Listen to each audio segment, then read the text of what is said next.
right. Here we are in Tampa, Florida, close to downtown. Adam Taxin, you know me by now. The good friend of mine from law school, Keith Levenberg, who happens to be in Tampa on business. We are outside by the pool in the Epicurean Hotel. That's where you're staying. You're here for work, a client matter, trial, whatever. Not trial, but a hearing. And we were just at one of his favorite restaurants, a place with an amazing wine list, in particular, the big steakhouse here in town, Burn Steakhouse, where you've indulged in many occasions. We won't talk about whether you should be keeping kosher or not. We will leave that for another time. But hey, if you're not going to be that way, you might as well do the best, and that's clearly what that was. I happen to be in Tampa for other reasons, and Keith, really just being honest, not blowing sunshine up his butt, is one of the smartest people I know. In terms of commentary on social media, you may recognize the name because I will often just copy his long posts at length, post them as my own. He still hasn't figured out the settings to make it possible for people to do it easily by just hitting share. It's not my fault.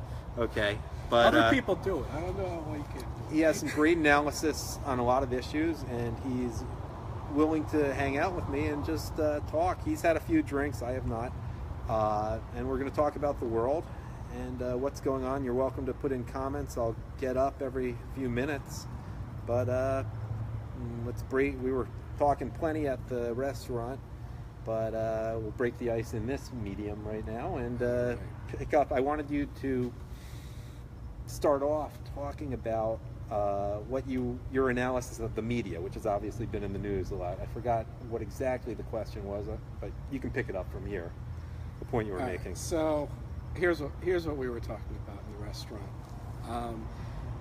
Adam's a big baseball guy, big sports guy. I used to be a big baseball guy. Less and less so, though. Less and less so. I used to be a big baseball guy, but the geekery of baseball has always appealed to me, as opposed to the thuggery of football. Let's put it that way.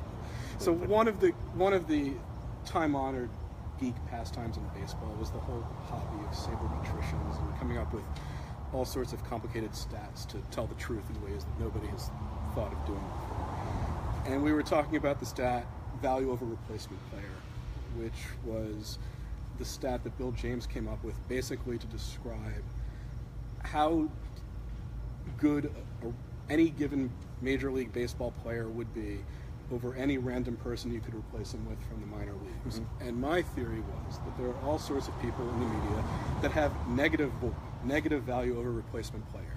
That you could find any random guy on the internet who just posts clever things to his friends, and that person makes superior and more insightful commentary compared to people who do this for a living. And it's not even an issue of politics. You can find any random liberal on the internet who is a more insightful commentator than the liberals that have the most coveted piece of real estate in opinion. For example, the New York Times op-ed page. You know, I have friends I disagree with on everything that are more insightful and more clever than liberals on the New York Times op-ed page. And obviously the same is true on the other side of the aisle. And it's I'm glad to see that there are people out there like Adam doing something about this, just basically saying, here I am, watch me on the internet, and if you think I have something to say, something interesting to say, watch me. And eventually...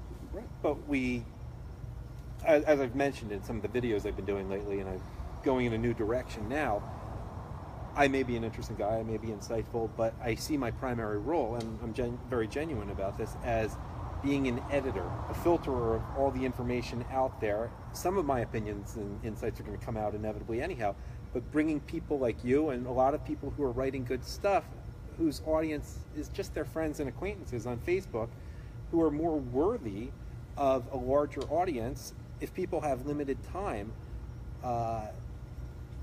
their words such as yours are often more worth considering than the mediocrities who I think populate the American media. And that's really my belief, and where I can most add value. I'm not saying my opinions are more clever than anyone else's, more insightful, more informed, but sometimes they are. No one wants to actually do the hard work of editing, and I think no one is responding to the major changes in technology that have so democratized things just in the last 2 years. Facebook Live was in existence a year ago, for the most part. And I still don't know how it works. So. You press your button, but it's so easy, but yet it challenges everything you know. And I'd like to sort of follow up with you, is your educational background. You went to Tufts undergrad, but you went to Columbia Law School. It's one of the top law schools in the country. You get paid more than people going into journalism, and it was a pretty sure thing, so a lot of people won't go into journalism. Yet as a hobby, to blow off air, you will write things on the internet that are more insightful, more clever, in your free time than people who do this for a living, I think. I try. I wish I knew who said the quote. Failing me at the moment. It was the old line, like, everything you read in the media is absolutely true except for the one thing that you happen to know about personally. Right. It's like, well, you come across things you know about personally fairly often. It's like, no, that's not true, and it just makes you wonder about all the other crap. And by the way, Keith has had a few to drink, and you're not even getting him sober right now. Semi-sober. No, I'm a professional. I know what I'm doing. You know what you're doing? Okay. Yeah. It's late at night, and it's just not my time of the day, but I have had so little to eat being on a diet that I'm still somehow functioning at 11 p.m. And I'm a morning person. Now, I'm not. One point... Okay, here's another thing that you did, and it doesn't have to be about you. I'm just trying to get the ice broken here. You, for example, wrote, and I quoted it extensively, yesterday when I did my sunset report in, where was I? Bonita Springs, Florida. You talked about judicial nominations, and I forgot how you titled it. It was a long Facebook post you had. It was your guide to judicial confirmation fights or something like that. And I thought it was going to be a bigger fight than it turned out being. Maybe it'll still be a big fight. Well, it hasn't seemed to be a big fight yet. I think the common wisdom is that they're saving it for the next time. They just might be. Yeah, but and that's fine. This is replacing Scalia. It's when it replaces Ginsburg that it's going to be really interesting. Well, you're assuming she'll be the first one to die, I guess. Well, I'm saying if it is, it could be someone else. Right. But I mean, that's the conventional wisdom that Ginsburg will be the first one to go. It could be Kennedy, which wouldn't be as controversial. That's right. It seems as if they're sort of like playing the game to see if they can convince Kennedy to retire. Trump's certainly working on it, but it doesn't necessarily have to be this year. He's been How president can they convince for 1 Roberts month. to retire? Good luck with that. But you were making a point, and I think to add to what you were saying, you just quoted Theodore Dalrymple. And it was a brilliant point about propaganda. And the main point, I'm not going to get into that right now, we might later. And the fact that you knew that, and you knew to go to that source among all the unlimited information out there, is something that just would not happen at any, not just because Dalrymple is a conservative, but people wouldn't have the breadth of knowledge to actually know to put that in where it was relevant. You know, I can't remember where I first saw that quote. I think it was probably on Steve Saylor's site. Mm-hmm. But basically, the point Dalrymple was making, and I can't get the exact words, but it was basically the point of political correctness is not to convince people of anything. It's not to persuade people of anything. It's to humiliate people, to come up with something that's untrue, and so obviously untrue that when you force people to repeat it, the act of forcing someone to say such an untruth is a personal humiliation. Islam is no more violent than other religions, or can we not talk about that? No. All right. That's my opinion. That's not the world's opinion. He is a professional. He had a big law firm. But that's you could put that in the bucket of things where the conventional wisdom wants people to say something that's contrary to their lying lies. Let's put it that way. Well, the question I have is there a ratio, for example, at campus protests, how many people actually believe it versus how many people are just being beta types who are going along with it to fit in and for the social success, or relatively speaking, that goes along with it? I think they do believe it. And I think... Some must not. Well, probably not, but I think that's what's ultimately Orwellian about it. I mean, do you remember the last line of 1984? Is Smith loved Big Brother. He had learned to love Big Brother. He learned to love Big Brother, and that's clearly what happens, right? You repeat the lie often and often enough, and you're no longer in your own mind telling a lie. That's how Big Brother exerts its control.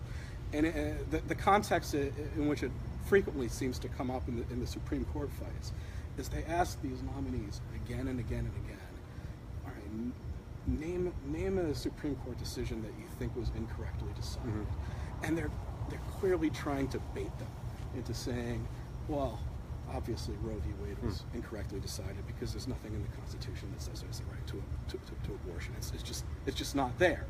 And if there's no right in the Constitution to abortion, the implication of that is that the state can pass a law restricting abortion, and that doesn't defend the Constitution.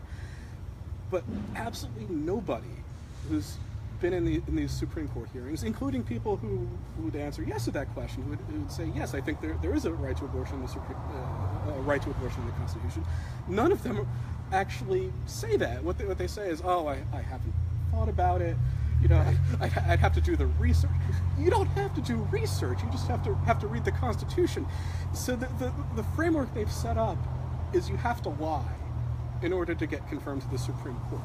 You have to lie. And I think the act of asking somebody to tell a big lie like that, itself is serving a political purpose. Interesting. And that's at a higher level. Obviously at a lower level, like your ordinary, mediocre at best college student is doing it to just fit in, to not make waves, because the professor says so.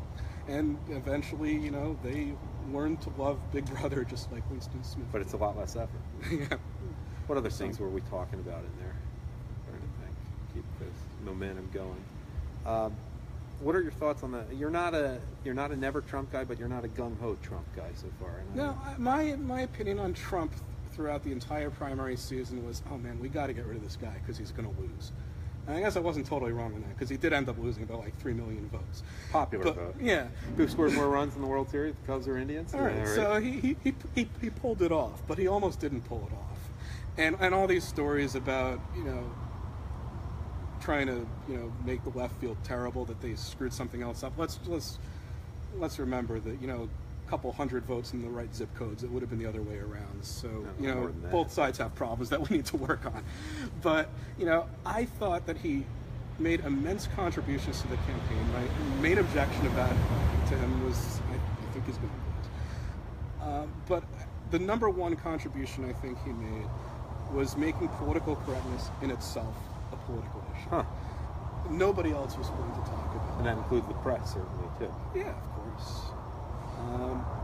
Obviously, you know, immigration was a big feature of his campaign, and he had the right position on that. And, you know, other candidates had the right position on it, too, and but nobody really thought they believed what they were saying.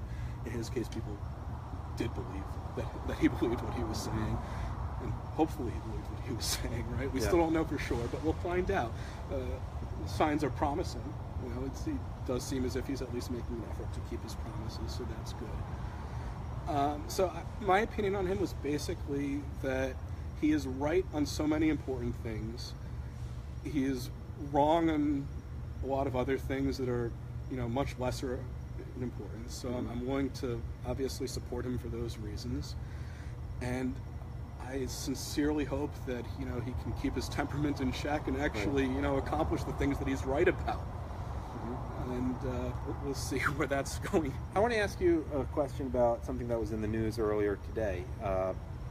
You live in Washington, D.C. I don't know if you're planning on going to any part of CPAC, the Conservative Political Action Conference, which is later this week. Yeah. Well, it's not in D.C. though. It's like in that Gaylord Plaza. Oh, the National Harbor. I went to the Federalist Society convention there like a couple of months ago. I may as well have been in New Jersey. Man. Was that hard to get to? No, did you drive? Or I drove. It was like 2 hours of traffic. It was ridiculous. Yeah. All right. I'm staying right here in Florida. That's the kind of perceptive analysis that you told me. But there was the issue that Milo Yiannopoulos was going to be the featured speaker and a keynote speaker, and they disinvited him today for things that should have been pretty obvious, like calling, because he had written things that they called pedophilia, which really aren't. It sounded bad. He should have known not to say that stuff, shouldn't he?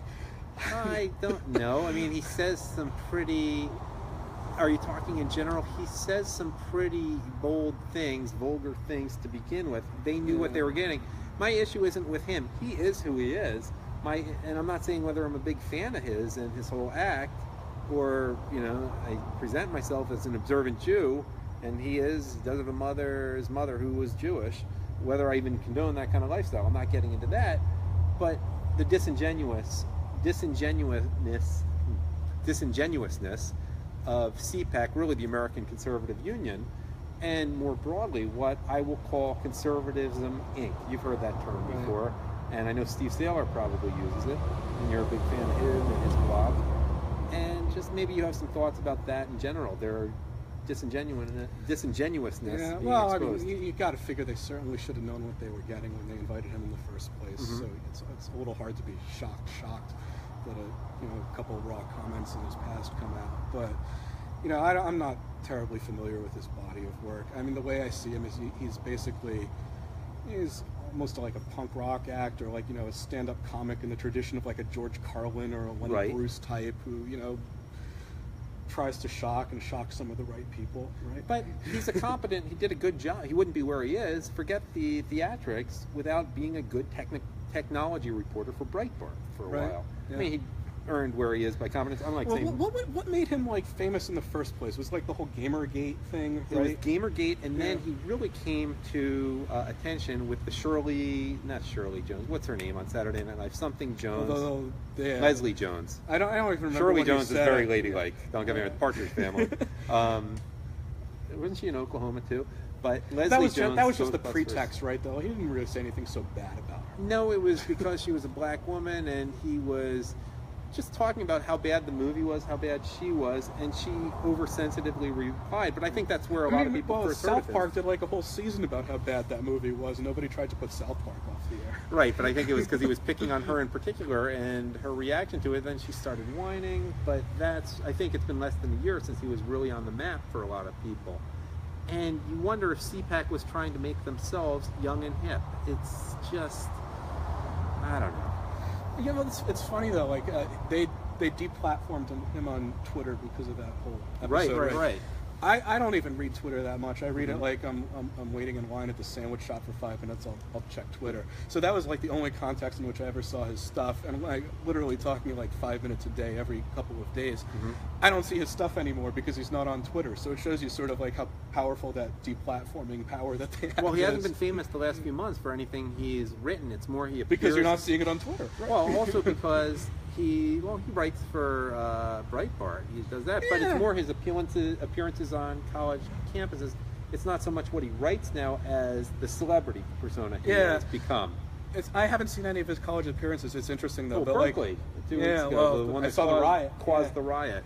When we were in college, the guy who was like the campus go around on tour and be a rebel bad boy guy was Dinesh. Right. Have you seen his speeches? Yes, but he's not the same type at all. He's a buttoned-up person of color, for that matter. I don't know how buttoned up he is anymore. I think ever since he became a political prisoner of the Obama administration, he's sort of felt free to let his colors fly. I suppose so, but he's not Milo. That's for sure. I'll take Dinesh though. Yeah, I mean, they covered different things, but I think there's so many frauds being shown, including on the right, including in the conservative movement, who are in it for a buck, who, it's a clickbait nation situation right now. Yeah, well, I mean, certainly, I don't listen to Rush terribly often. I see, like, every now and then, you post quotes from him. Yeah. Every now and then, like, if I'm on the car during lunchtime, I might tune him in. It was very, very interesting listening to him. The couple occasions I did during the primary season, when Trump was on the rise, but didn't quite yet have the lock, and I could sense that Rush himself had some mixed feelings about this. He wasn't sure Trump could pull this off. He had some feelings right? for Cruz too. Yeah, sure, because Cruz was a conservative ideologue. Keep going, by the way. I'm just checking, making sure everything's working fine. Just keep talking. All right. You good at it? You good Keep there? going. Keep going. Okay. Everything's fine. So Cruz was the ideologue, and Rush is an ideologue too. And I could sense Rush having mixed feelings about the whole rise of the Trump train, but he felt constrained somehow to say anything about it, because caller after caller, all of his callers were hardcore Trump supporters. And he, with all the power he has, with all his, wealth and influence and, 20 million listeners or whatever it was, I don't think that he sensed that he had the power that he could get that far ahead of his listeners and tell them to think something that maybe they didn't Maybe think. he knew something that you did not, that Trump actually could win, like Ann Coulter said and was ridiculed for. Well, it's a possibility, but I sensed that he had some mixed feelings, and I also sensed that he didn't quite feel that he had the power to express those. Well, I think, his audience was in one place, and he couldn't get too distant from where his audience was. Well, he doesn't make take strong positions that way. Yes, he'll make fun of Lindsey Graham, for example, who was a non-factor that it was clearly not going to be. Do you remember when he used to be like really funny? Like in the early '90s, he'd do like the animal rights update and the homeless update. It was Rush Limbaugh. Well, it was laugh out loud funny. Yeah, he doesn't do so much of that. I think he's more witty than laugh out loud funny. He used to be laugh out loud. I mean, he's still clever. He's still witty. You smile as opposed to really. I don't know. I never found him. I mean, I think Rush is great. I think he's the best at what he does, and that's another point also. Like with, I want to get to, but I never thought he was hilarious. I thought he was clever, and that's good enough for me. I find often it's just hard to be funny all the time. I don't try to be funny. I just try to say what's on my mind. I may say something that is clever and people find funny eventually, but it's too hard. It's really, comedy is so hard to write, and I know that there's always talk there needs to be a conservative version of Saturday Night Live, but people forget how hard it is. That is another classic value over replacement player story. There, a couple years ago, more than a couple years, maybe a decade ago, on Fox News, they tried to do like a conservative version of The Daily Show. I forget what it was called. It was scripted. It was once a week, so it wasn't even commenting on the current news because it was only once a week, and it was terrible. And are you telling me, out of all these people on the internet, hilarious people on our side, people like Iowa Hawk, they couldn't find a replacement player who could be better than these clowns, and frankly could be better than the people on Saturday Night Live? Like, if you wanted to write a conservative Saturday Night Live, there is so much talent out there that you could find. No one's calling it. No one, that's one thing I am aspiring to. Why doesn't Iowa Hawk have a show? Well, for one thing, it's a medium. People are often funny in one medium, but not in another. Iowa Hawk, true. I mean, people who write funny, it's a different skill than writing for other people. That's fair. And actors often ad-lib. You need the actor's input. You can't just dictate it from above. I don't know. I'm not an expert in these things. Oh, that's true. I haven't even kept up with Iowa Hawk. Really. It does pain me that the left has, more of the funny people. Like Dennis Miller, used to be a liberal, now he's conservative, but he's not as funny as he was when he was a liberal. I mean, he's not as young as he was. That kind of upsets me. Like, he should be funny because there's more things to make fun of on their side, right? Why isn't he as funny anyway? He should be. Yeah, I don't know. I never figured him out. He doesn't seem like he's enjoying himself that much on the air. Maybe that's just his personality, but it seems like he's doing what he has to. He may. I don't think he doesn't genuinely believe it. I don't know. Does he have to do anything? He could retire if he wanted to, but he still, goes on the air. He'd be miserable retired. You think? Yeah. Do comedy. I don't even know what he's doing. I hear him on the radio. Yeah, but and on Twitter. That's something that, with Rush having recently signed a new 5-year contract, it's funny how so many people just try to do Limbaugh's show, while Limbaugh puts out a podcast every day for maybe an hour, 40 minutes, which is what his show is when you condense it, and he's by far the best. I like Michael Savage too, but he's clearly the second best in my opinion. But yet you have all these people basically trying to do Limbaugh's format, and it doesn't occur to them that people, if they really wanted to, if it were that important, could just pay the $9.95 a month, $60 for a year, and listen to Rush if they're going to spend that much time. Yeah, one of the liberal journalists in the Times Magazine did a profile of Limbaugh a while ago. It was obviously critical in the ways you would expect that it was, but it allowed his talent. It's if you think what he does is easy, try getting in front of a microphone for 3 hours a day and doing it. And there are just so many Limbaugh copycats out there. I can still listen to Limbaugh, and I don't agree with everything he says, and I don't, approach is not necessarily the same as mine, but I can listen to it and enjoy it, and occasionally find some interesting insights. The copycats, I can't do it. Even when I agree with them. You can name names. Give me an I example of someone who. Oh, I don't even know. Mark Levin just always seems to be yelling at his audience. Why aren't you as angry as I am? Oh, I mean, he has some insights from his constitutional law background that Rush might not have off the top of his head. It's certainly smart, but the difference is, can you listen to it? He doesn't have a good voice. Limbaugh has a great voice. It's just that simple. I mean, and all this enters in my thought process. What can I do with the technology that I have available? It seems like the model of Rush of monologuing, he doesn't even have that many callers, but you could throw in callers like Hannity does. It just seems like when you can put something visual in there, even if it's what I'm somewhat awkwardly trying to do, giving people a nice background while I talk about the news and give my opinions on things, I'll play with this. It'll work. Well, you and I have talked about this before. Like, we used to listen to Howard Stern back in the glory days, and he was never just a guy at a microphone talking to you. He had his whole gaggle of Robin and Jackie and Gary, and when they were at their best, it was just a bunch of guys around a table shooting the shit. And when you were listening to the show, you felt like you were just hanging out with them, and that's why it was such a successful show. Well, it's funny you mentioned Stern. I aspire to be like him, knowing what I'm better at is not monologuing, which Rush is great at, but actually I need to feed off other people to be at my best. And Happy Howard to oblige. Stern, what? Happy to oblige. But really, Howard Stern is better with other people. Yeah, how absolutely. often does he, on his show, for that many hours, how often does he talk just straight for a single 2 minutes? Without having an interaction with another person. Now that he's a big star on Sirius or whatever, most of his show is interviewing celebrities.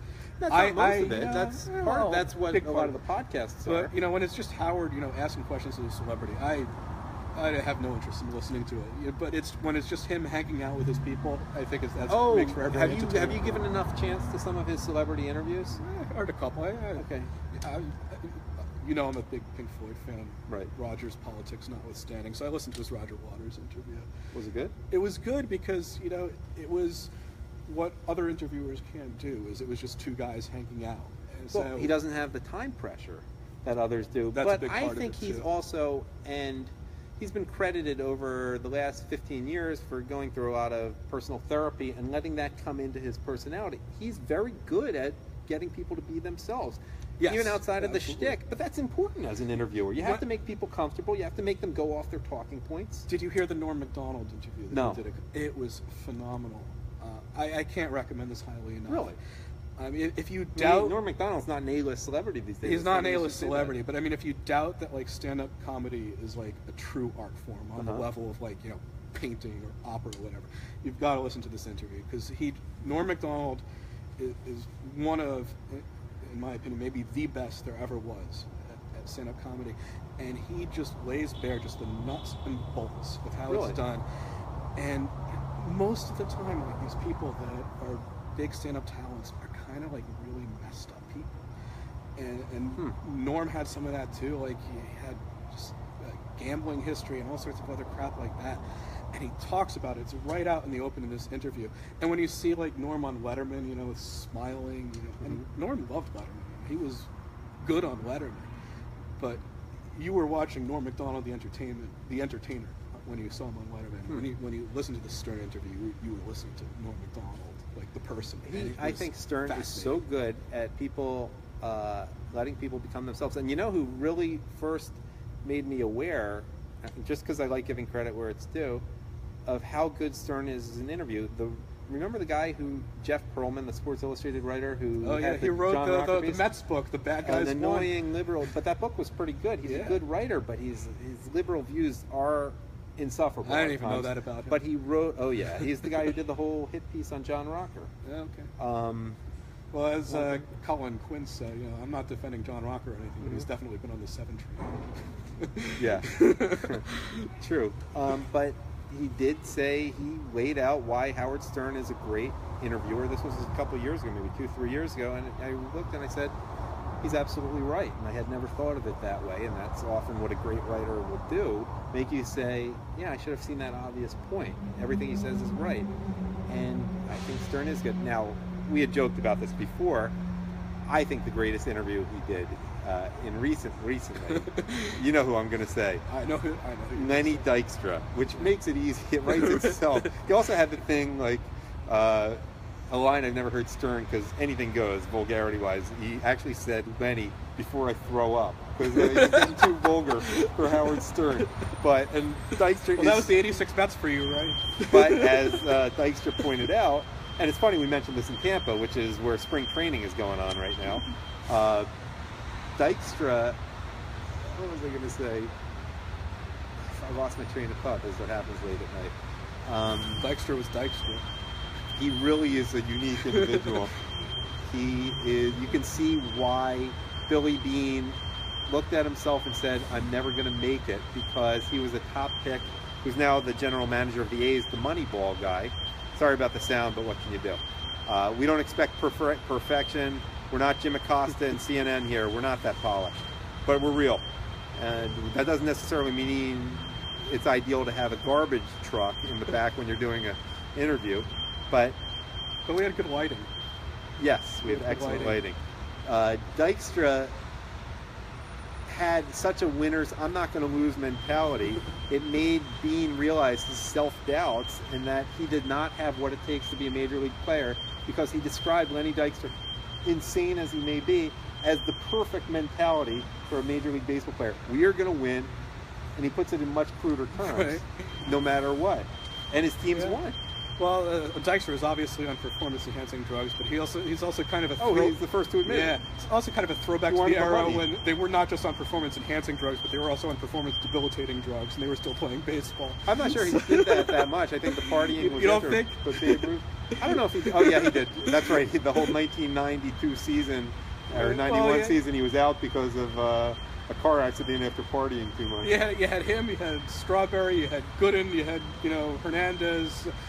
Even when he took the cocaine out of the equation for Hernandez. But Dykstra wasn't on the juice then with the 86 Mets. Well, he wasn't on it yet. Yeah, then he was still small. He was not up for the big contract Hernandez yet. was smoking cigarettes in the dugout every day. Yeah. And, Strawberry and Gooden really couldn't handle it. That was the issue there.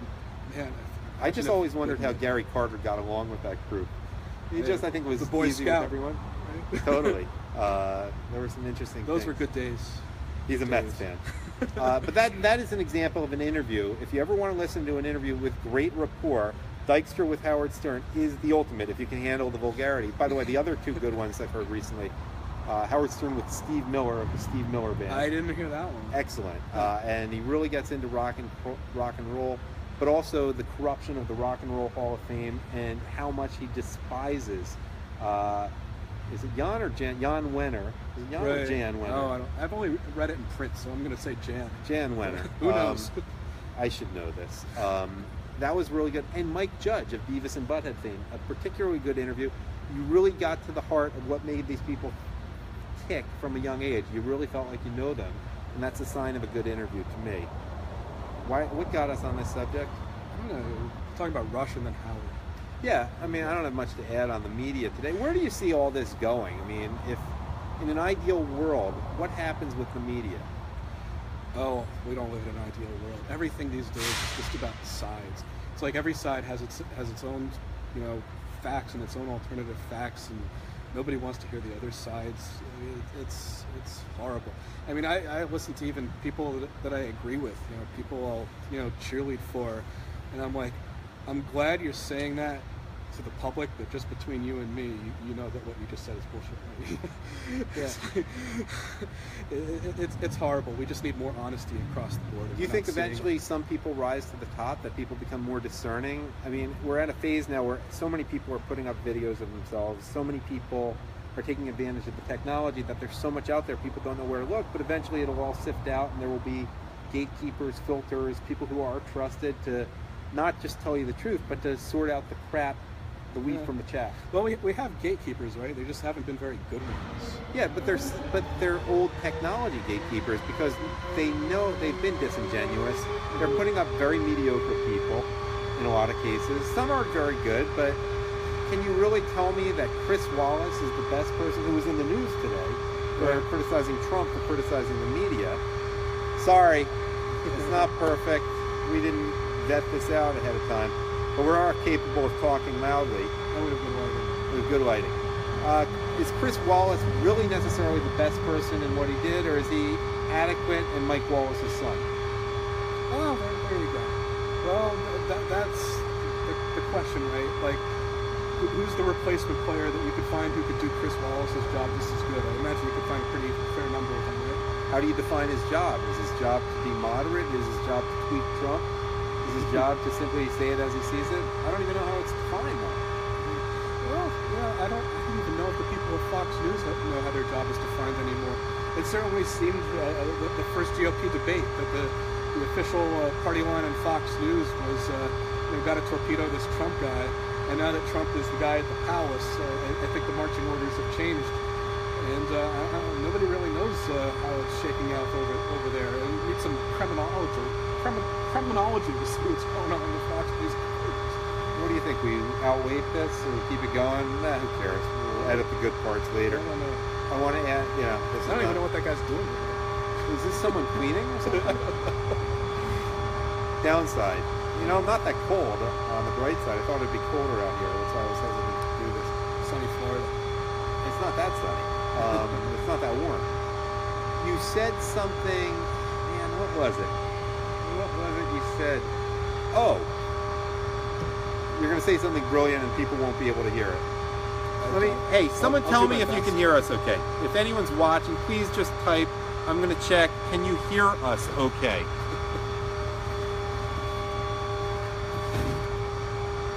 I don't know. Is anybody watching? Yeah, we got a couple people. Okay, cool. And people watch this more later anyhow. Okay. You were saying that we may have a real civil war in the Republican Party, among other civil wars that may happen in this country. What do you mean by that, and is it a good thing? That's definitely not a good thing, because you had the Trump faction of the Republican Party, and obviously the never Trump faction of the Republican Party, and then that faction in between that was preferably not Trump, but if Trump, then yeah, by all means Trump. And you would have hoped that there would be some party unification after the nomination, certainly after the election. Right. And, there's certainly been some, but, we're not seeing it. There's still a lot of Republicans, going to war against their own president. And, in a sense, that's healthy, because it shows that, we can criticize our own when we think that they're wrong. And Democrats never did that, But do you think there's another agenda at play for the John McCain's, Lindsey Graham's, Bill Kristol types? What's going on in their heads? I have no idea what's going on in their heads. Bill Kristol, to me, it just seems to have just gone off the deep end. I mean, it's just, if he wants to be anti-Trump, fine. Certainly a lot of decent people were. A lot of the guys from National Review were. But his recent comment, between the Trump state and the deep state, I prefer the deep state over our constitutional republic. There's no explaining that other than someone who's just lost a sense of rationality. Do you think maybe he just doesn't? I mean, there's a question how much talent he had in the first place. He is Irving Kristol's son. Why he was in that position? Did someone buy him the Weekly Standard? But how is a guy like that on TV? Who is his constituency? I think you just answered your own question, right? But who's saying? Who is it? The liberals saying we want a conservative on there who's not really that good, sort of a like Fox News did with Alan Holmes. But Fox was great at that, right? They were always good at Juan Williams finding the most average, mediocre liberal talent they could find. Right.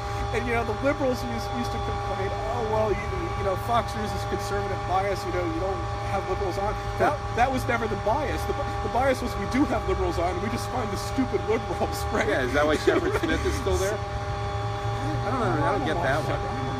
Shepard Smith. I don't have an opinion on this stuff. I don't watch TV news because for me, TV news is like catch up for people who didn't read the same story on the internet 2 days earlier. Exactly. So I get all my news online. I read it. So by the time I see it on TV, it's all news already. I do wonder who these days, especially under the age of 50, depends on I understand the technology thing if you're older. That'll be me one day. Who depends on TV for their news today? People Under who 50. vote, and it's terrifying, right? I mean, you can root for it as long as the demagoguery is going in our direction. You still don't have to like it, right? Yeah. Any final thoughts? This is apparently going to continue for a while. How does the hotel deal with this? I don't know. That was a horrible final thought. I feel bad about that. But we should end on a more uplifting. Well, any thoughts you have? If people want to follow you, I guess not, or then I'll feature you in your opinion more often. Send me an email if you want to follow me. I'll feature you. How about that? I don't know who would still be watching who can sit through this. Yeah, I don't know. That's why it's spontaneous. This would never happen at the so-called fake news, at ABC News. That's for sure. All right, Keith, thanks for joining me. Nice talking to you. That was fun. Let me turn it off, see if we got any comments. What the hell is this? Oh, Kellyanne and Kellyanne.